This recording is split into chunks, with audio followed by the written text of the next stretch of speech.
Direktorat Reserse Kriminal Umum Polda Aceh berhasil menangkap otak pelaku penembakan yang menewaskan 2 petani di Desa Anuk Gle, Kecamatan Indrapuri, Aceh Besar. Kini polisi masih memburu 1 orang lagi pelaku eksekutor lainnya. Peristiwa penembakan terhadap Maimun dan Ridwan, 2 petani warga Desa Anuk Gle, Kecamatan Indrapuri, Kabupaten Aceh Besar, yang terjadi pertengahan bulan Mei lalu mulai menemui titik terang. Otak pelaku berinisial AB alias TW kini ditahan di Polda Aceh setelah ditetapkan menjadi tersangka pada Sabtu kemarin.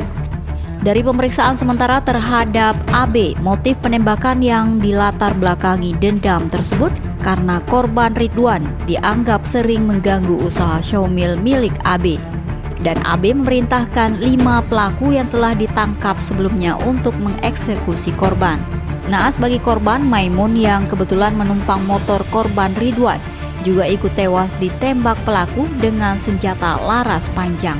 Kabid Humas Polda Aceh Kombes Pol Winardi mengatakan otak pelaku berinisial AB alias TW ini merupakan ketua DPW salah satu partai lokal di Aceh yang mendanai penembakan tersebut untuk membeli 2 handphone guna keperluan komunikasi dalam beraksi. Sementara untuk jenis senjata yang digunakan masih dalam pengembangan.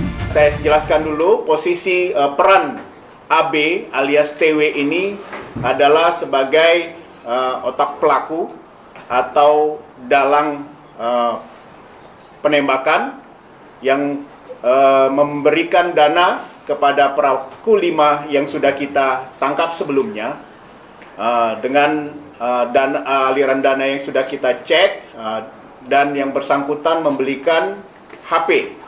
Ya, ada 2 HP. Ini alat bukti yang kita dapatkan yang dibelikan oleh TSK AB alias TW ini untuk melakukan kejahatan, melakukan pembunuhan terhadap korban R dan M. Otak pelaku penembakan kini ditahan di Polda Aceh untuk pengembangan lebih lanjut.